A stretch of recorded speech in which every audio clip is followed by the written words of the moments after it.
Muito bem-vindo, muito bem-vinda a mais um Bora Varejar, podcast semanal da Mercado e Consumo. Eu sou a Ana Freitas, editora executiva da plataforma. É um prazer sempre estar aqui com vocês, trazendo sempre convidados também super especiais para falar de varejo, consumo, serviços.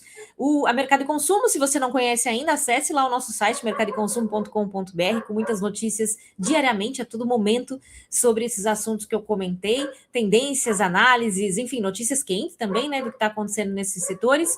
E nas redes sociais também você nos acompanha, especialmente no LinkedIn e no Instagram. E toda semana tem episódio novo aqui do Bora, trazendo, como eu comentei, aprofundamento, né, sobre os temas que a gente já costuma tratar aí no ecossistema da mercado e consumo. Hoje a gente vai falar do futuro do luxo. Olha que desafiador, né? Quanta coisa que pode estar aí para acontecer. Será que dá para a gente entender, pelo menos tentar prever alguma coisa desse futuro do luxo? Bom, para falar sobre isso, eu recebo aqui, vou adicionar aqui ao palco, a Mariana Santiloni, especialista em tendências da WGSN. Tudo bem, Mariana? Super bem-vinda. Oi, Ayana, tudo bem? Obrigada pelo convite. Um prazer estar aqui com você hoje. Prazer é nosso.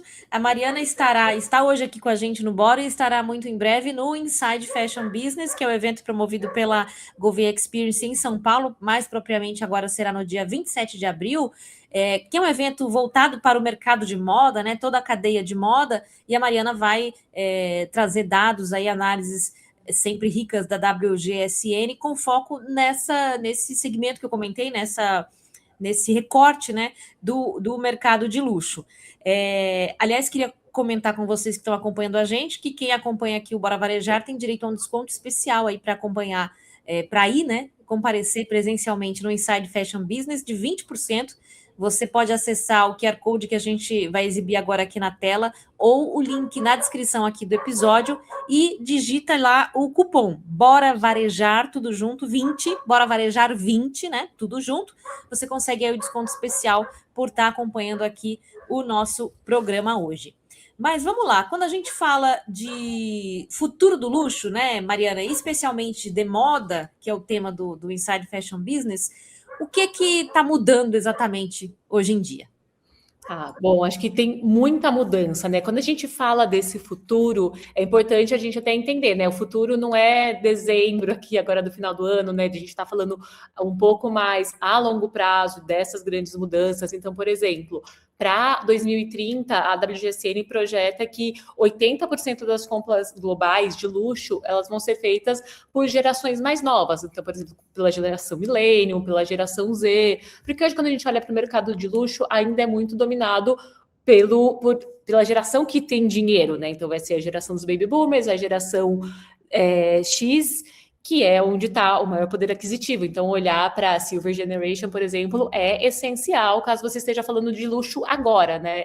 Abril de 2026. Só que quando a gente olha para o futuro, que é o que a gente faz aqui na WGSN, como é importante a gente entender para as próximas gerações, e as marcas elas já precisam começar a se adequar em como conversar com essas gerações, né? Então, esse luxo tradicional para essas gerações, ela começa a perder força, né? Então, a gente começa a ver ele dando lugar para a parte de experiências, né? Cada vez mais sinalizando essa parte de status e deixando de ser só ligado a itens, né? Exatamente. É uma mudança de comportamento que tem a ver com geração, né? Importante aí para se levar em conta, né? Quando a gente está falando especialmente desse mercado. A gente vai falar bastante aí sobre essas mudanças de comportamento, enfim, o que vocês têm percebido. Mas hoje a moda de luxo vende, você diria, status da mesma forma que antes, enfim, do jeito que era antes, ou esse código, digamos assim, mudou? Então a gente vê bastante mudança nesses códigos de o que é o novo luxo, né?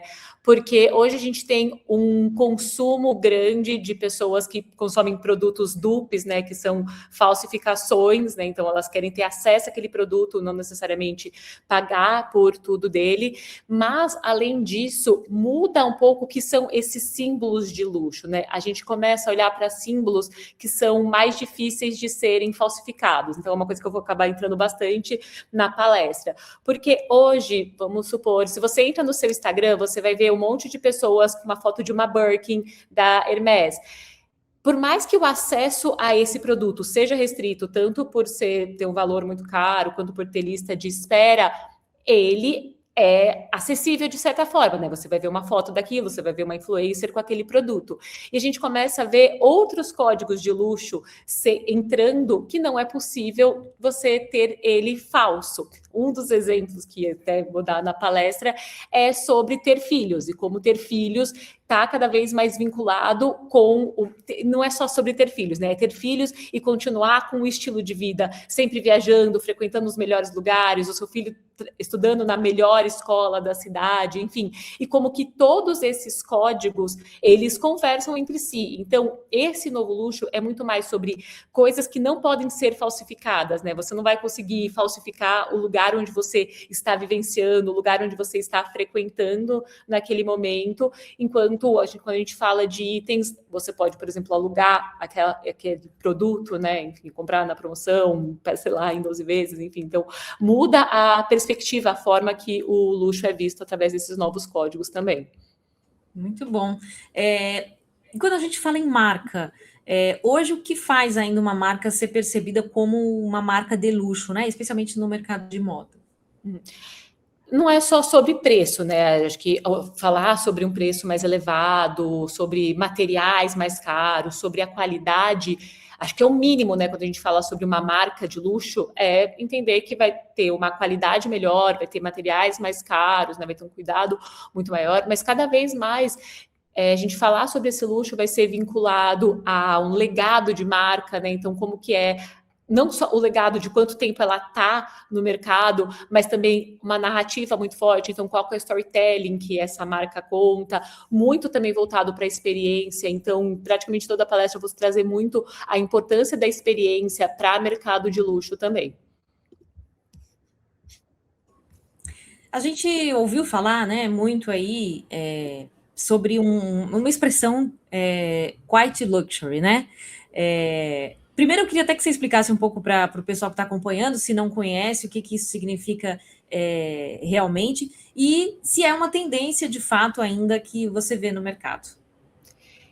Primeiro, assim, toda vez que a gente chega nesse tópico, as pessoas falam, será que é o fim do Quiet Luxury? Gente, não morreu o Quiet Luxury, vai continuar existindo, mas a gente tem algumas mudanças aqui. Primeiro, o que é o Quiet Luxury? Que é esse luxo discreto, que seriam as pessoas que usam roupas, bolsas, produtos de uma marca que não vai ter aquele logo estampado e que a pessoa só vai reconhecer quem realmente conhece aquela marca, né? Então, a marca que explodiu no Brasil, todo mundo falando sobre, era a Loro Piana, né? Que não tem um logo estampado enorme, mas quem conhece Loro Piana sabia que aquela pessoa estava de Loro Piana. Então, o Quiet Luxury diz um pouco sobre isso. Só que, quando a gente fala desse Quiet Luxury, né, quando ele acabou sendo traduzido para o mercado, ele era muito de tons pastel, tons neutros, branco, enfim, entrava naquela coisa bem atemporal, né, uma forma super discreta realmente de produtos. O que a gente vê daqui para frente é as pessoas buscando cada vez mais por autenticidade, as pessoas não querendo entrar em um único padrão, né? Então, a gente teve nos últimos anos, por exemplo, muitos cores, né? Barbiecore, enfim, vários cores que a gente viveu, né? A gente nem sabia qual que era a trend do momento, né? Que eram micro tendências. E agora a gente sai um pouco disso, né? A gente começa a ver uma autenticidade muito maior acontecendo agora, e as marcas de luxo, elas têm acompanhado isso, principalmente quando a gente olha para legado. Então, um exercício interessante de vocês fazerem é olhar a mudança dos logos das marcas de luxo, que antes elas estavam todas sem serifas, estava tipo bem bold, assim, e agora elas voltaram a ter um ar um pouco mais mostrando o legado de marca mesmo, né? Então, com fontes serifadas. Então, a Burberry voltou para o logo antigo, a Saint Laurent também, e isso já mostra não necessariamente uma queda do Quiet Luxury, mas a gente vê muito mais esse maximalismo voltando, né? Se o produto já custa caro, por que ele não pode parecer mais caro, né? Por que eu vou precisar esconder sobre isso, né? Não que seja uma volta completa da logomania, não ainda, mas a gente começa a ver as marcas aparecendo com um pouco mais força. Mas a resposta é: O Quiet Luxury não morreu, a gente vai continuar vendo isso, mas a gente vê uma contratendência acontecendo com um pouco mais de maximalismo e muito forte a autoexpressão, né? As pessoas não querendo seguir um único padrão. Muito legal, né? A gente vê essa mudança de comportamento, de visão das pessoas sobre as coisas, né? Porque o Quiet Luxury realmente virou. Todo mundo falava disso e, né? Se questionava o que é, o que não é, o que é elegante, o que não é e tal. E não é só isso, né? Porque saiu de só, tipo, começou no Quiet Luxury, e assim, eu sou uma pessoa, sempre brinco que eu sou cronicamente online, viciada em viciada em Instagram, e daí o que mais tinha dentro dessas redes veja a calça de rica, veja a bolsa de rica, veja. E assim, gente, tá, enfim, o que é rico, né? O que é, enfim, vai ter, a gente entra aqui em outra área, mas não era sobre isso, né? As pessoas querendo emular uma forma de ser que não era necessariamente a vida delas, mas que não é isso que é o Quiet Luxury, né? E aí tem uma transformação até no próprio conceito, né? Uma evolução, talvez, né? Como você comentou aí, né? O que hoje, você até falou aí já algumas coisas sobre essa pergunta que eu vou falar, você falou de storytelling, né? Mas o que você diria que pesa mais hoje na percepção de valor quando a gente fala, não, essa peça é uma peça de luxo? É esse storytelling envolvido, é essa marca, é o design, é a qualidade, sei lá, caimento, né? E até o legado que essa marca tem, enfim, junto com os consumidores aí. Falei um pouquinho sobre isso, né? E voltando aqui, não é só sobre o preço alto ou materiais que sejam caros, materiais de qualidade, que isso é o mínimo que é esperado nas marcas de luxo, né? Porque, primeiro, que assim, existem grandes diferenças do que é uma marca premium para uma marca de luxo, então a gente precisa também tomar cuidado aqui com algumas nomenclaturas, às vezes. Mas hoje essa percepção de valor do luxo, ela é um resultado da união de todos esses pontos que você falou, tanto do design quanto da qualidade, como que é a força de marca, o storytelling, o repertório cultural. Então, como que essa marca está dentro do cenário cultural. Então, por exemplo, a Miu Miu, né, da Miu Tia Prada, tem entrado cada vez mais nisso, dentro de cenários culturais também, como que ela se envolve com o público como um todo. Então, não existe uma única forma, né, de como que é vista a percepção de luxo, mas como que tudo isso vai se unir para entrar nesse novo momento do luxo. Aproveitando, já que você trouxe isso à tona, como que a gente diferencia o premium, enfim, do luxo?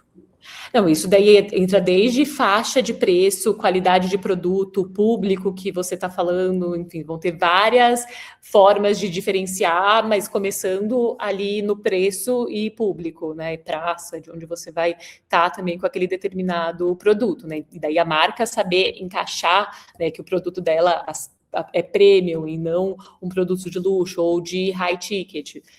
Vai de cada estratégia de marca. Muito bom. Bom, a gente vai para um rápido intervalo. O Bora Varejar não acabou, a gente volta daqui a pouquinho. E eu lembro a você que está acompanhando o Bora Varejar de hoje que a gente tem desconto especial para quem quiser acompanhar o Inside Fashion Business, evento que será realizado em São Paulo no próximo dia 27 de abril. A Mariana, que está aqui com a gente da WGSN, será uma das palestrantes, falando justamente sobre o futuro do luxo, né, especialmente para o mercado da moda. E você que acompanha aqui a gente hoje pode ir ao evento com desconto. É só usar o cupom Bora Varejar 20, tudo junto, Bora Varejar 20, no link que está aqui na descrição ou no QR Code que vai aparecer para você aqui na tela, acessando o site de compra dos ingressos, digitando esse cupom, você tem desconto especial aqui da gente do Bora Varejar. Daqui a pouquinho tem mais Bora Varejar sobre o mercado de luxo com a Mariana da WGSN.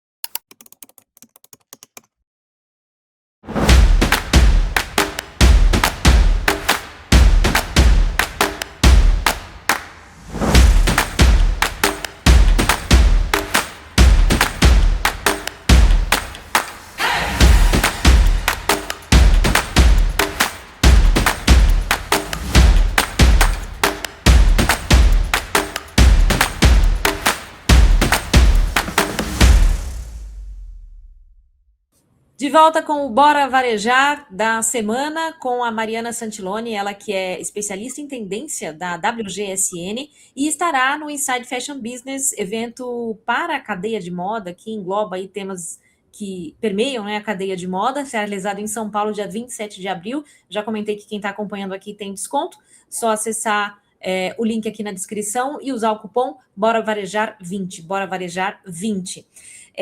Mariana, quando a gente está falando, você já falou bastante aí sobre até mudanças, né, de concepção do que é luxo, da definição, digamos assim. Quando a gente está falando de Brasil e de outros países, existem diferenças sobre essa percepção ou é um conceito mundial? Existem algumas diferenças, né, por regiões, né, pela parte cultural, realmente, de o que é o luxo, mas quando a gente fala de uma marca, principalmente uma marca de moda global, de luxo, ela vai se posicionar da mesma forma. Ela pode ser tropicalizada de alguma forma, né, para ter uma conexão maior com o público brasileiro, mas de forma geral, ela vai ter um padrão da forma como ela vai se comportar. Mas a gente tem alguns diferenciais, né, bem brasileiros em relação ao luxo. Tem uma pesquisa do ano passado da Bain Company que eles fizeram junto com a Vogue, com o Valor, que mostra um pouco sobre como que é o setor de luxo no Brasil, né, que ele registrou um crescimento de 26% entre 2022 e 2024. Isso é um dado importante porque o luxo, quando a gente olha de uma perspectiva global, teve uma leve queda nos últimos anos e no Brasil ele cresceu. Então, isso é um ponto de diferenciação também quando a gente pensa na nossa região. E o aumento maior, quando a gente fala do setor de luxo, foi na venda de automóveis de luxo, que daí teve uma variação de 18% entre 2022 e 2024. Só que daí a gente tende muitas vezes a achar, então o luxo no Brasil é mais voltado para automóveis, ou então para imóveis, por exemplo. Só que hoje, quando a gente olha para essas categorias, automóveis, imóveis de luxo, e também quando a gente entra na parte de moda e itens pessoais, todos eles têm um faturamento de 21 bilhões de reais até 2024. Então, por mais que tenha tido um crescimento maior de um segmento, é importante a gente olhar que quando a gente olha para o mercado de moda, é quase tão representativo quanto, né? Talvez não teve um crescimento tão expressivo, mas no valor final, no geral, ainda é extremamente representativo a gente olhar para o mercado de luxo de moda. Mariana, como uma marca de luxo pode continuar relevante sem parecer refém da lógica acelerada de tendência? Tá. Bom, a gente tem visto uma mudança, né, nessa curva de tendências, né, principalmente depois que eu falei para vocês, né, então a gente teve... Ela vem por vários fatores, desde a gente ter mais acesso à informação, às redes sociais, acesso à informação em redes sociais e também o que isso impacta na forma como as pessoas consomem como um todo, né? Porque antes você queria um produto, você tinha que viajar e comprar. Hoje você entra num site de uma marca e você recebe aquilo no Brasil de uma outra forma. Então o acesso é muito mais fácil hoje, o que fez com que essa curva de tendências realmente fosse acelerada.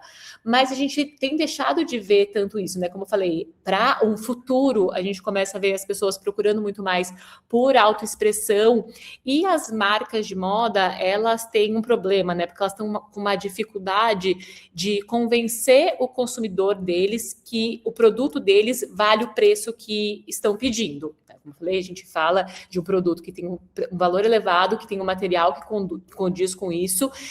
Como que eu vou realmente provar isso para o meu consumidor? Já que agora a gente tem um consumidor, que a gente fala muito na WGCN, que é um consumidor detetive, que ele fica de olho em tudo. Ele vai olhar acabamento, ele vai olhar qualidade de material, ele vai ler etiqueta, ele vai entender sobre tecido, ele vai procurar entender, né, sobre tecidos e sobre materiais. Não sei se você viu no ano passado que saiu um vídeo bem polêmico mostrando as bolsas de luxo da Chanel sendo produzidas em massa em uma fábrica da China, enfim, que foi péssimo para a reputação da marca. E daí, como uma forma de responder a isso, a gente começou a ver marcas como, por exemplo, a Loewe trabalhando mostrando como que o produto é feito, né? Então, se você vê os vídeos deles dentro de redes sociais, é tipo super ASMR, que mostra o produto sendo confeccionado com muito detalhe, mostrando todo o cuidado e mostrando, tá vendo? É por isso que você paga esse determinado preço por uma peça de luxo. Então, as marcas, elas têm sim um desafio quando a gente fala, mas a forma como elas vão contar essa história, contar o legado deles, é muito importante. Principalmente agora, em um momento que a gente vai falar tanto de inteligência artificial e coisas tão genéricas sendo criadas por inteligência artificial, né? Em um momento com tanta coisa genérica, com tanto design genérico, como você ter um design autoral dentro de mercado de luxo, vai ser cada vez mais valioso. Verdade, né? Que já é um diferencial importante, né, para o segmento, enfim. E uma última pergunta aqui antes da gente. Você vê, tipo, campanhas de marketing, desculpa te cortar, campanhas de marketing de diversas marcas que. Tudo bem que agora teve uma marca que fez também com inteligência artificial, mas muitas delas rejeitando, tentando trazer um trabalho mais artístico, né? Não que inteligência artificial não seja importante, né, gente? Óbvio, a gente está em 2026, né? É essencial, mas como que pode ser uma ferramenta para mercado de luxo, realmente para mostrar muito mais esse design, esse cuidado, essa dedicação para os produtos. Total. Falando de loja física, a gente está indo aqui para o final, a gente ainda tem o quadro checkout, mas eu tenho uma última perguntinha, que é o papel da loja física para esse mercado de moda, de luxo, né? Esse papel tem mudado, ela ainda é fundamental para esse cliente, enfim, apesar de toda a digitalização? Super, não. Acho que a gente passou de um tempo, né? A gente tinha antes muita loja física, daí veio a pandemia, que a gente tentou se adaptar mais para o e-commerce. Claro que o e-commerce é super importante, mas a loja física ela é muito, muito importante e ela está mudando muito rápido, né? Ela está começando a ser um palco muito mais central para as marcas. Até mesmo porque a geração Z, 73% da geração Z, ela visita lojas físicas semanalmente, então eles gostam de ir para esses espaços, mas muito porque esse ponto de venda físico, ele deixou de ser apenas um local de compra para se tornar um espaço de experiência, né? Que talvez falar de experiência é uma das partes mais importantes quando a gente fala sobre luxo. Esse espaço de experiência que traz muito mais autenticidade, como um espaço que não pode ser realmente digitalizado, e também espaços que ajudam na construção de comunidade. Acho que talvez é um hype do ano, né? Todo mundo falando sobre construção de comunidade, mas quando a gente fala sobre mercado de luxo, você disponibilizar essa possibilidade dentro dos seus espaços físicos, com experiência, com possibilidade de criar comunidades, é essencial. Então, é um novo passo dentro do mercado físico, né? Dentro das lojas físicas. Pelo tudo que você falou aí, você fala muito dessa evolução, né, de comportamento, de espaços, enfim, as coisas mudam, algumas voltam um pouco ao que era antes, mas vão tendo algumas alterações aí. O que você falou de loja física agora me chamou bastante atenção, porque no varejo como um todo se vê muito isso também, né, a loja física com um novo papel, que não deixa de ser importante, né, talvez não tão importante em alguns segmentos, né? Tem gente que vai na loja física e compra online, por exemplo, mas ela continua tendo um papel ali de reunir, de curadoria, de experiência, principalmente. Experiência. Não, experiência com certeza é uma das principais palavras quando a gente fala do luxo, porque o que você dá para uma pessoa que tem tudo, que pode comprar tudo, entendeu? Exato. Ela não vai ter problema de dinheiro, que ela vai poder comprar qualquer item. Então, o que você dá para ela vai ser experiências que ela não pode comprar, como, por exemplo, um encontro com um músico, um encontro com um artista, um jantar com o chefe tal. São experiências que aquela pessoa não pode comprar. Então, essa é uma forma da gente falar um pouco desse novo luxo.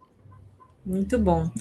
Mariana, estamos chegando aqui ao final do Bora Varejar dessa semana, e a gente tem o quadro checkout tradicional nosso aqui, em que a gente pede que o nosso convidado, nossa convidada hoje no caso, dê aí o seu resumo, enfim, seu recado, faça seu convite, fique à vontade aí para o recado para o nosso público. Bom, eu tentei não trazer muitos spoilers da palestra do dia 27, foi bem resumido aqui, então eu queria convidar todo mundo que puder para participar da palestra do dia 27, vai ser um prazer estar com vocês lá. E para quem não conhece a WGSN, nós somos líder global em previsão de tendências para diversos mercados, né? A gente é muito conhecido para mercado de moda, mas a gente atende mercados de alimentos e bebidas, de interiores, de beleza, agências de publicidade. Então, se vocês quiserem conhecer a WGSN, o nosso @ no Instagram é WGSN Brasil, mas no dia 27 eu estou no evento falando sobre o futuro do luxo e esses novos códigos, né? Entender como que vai ser essa nova percepção sobre o luxo e para aumentar muito mais o papo que a gente teve aqui hoje. Muito bom. Muitíssimo obrigada, Mariana Santiloni, head de especialista em tendência, na verdade, da WGSN. Nos vemos no dia 27 no Inside Fashion Business. Ela já fez aí o convite, espero que vocês também possam acompanhar. Mas desde já, Mariana, obrigada pelo começo aí que você deu, né? Pela pincelada que você deu no tema aqui para a gente. Até lá, obrigada. Obrigada a você também que acompanha o Bora Varejar toda semana aqui no YouTube e a você que acompanha também o conteúdo todo da Mercado e Consumo no portal mercadoeconsumo.com.br, nas redes sociais, onde você quiser saber sobre varejo, consumo, serviços, tudo que está em volta desses temas, a gente está para levar notícia para você. Até a próxima.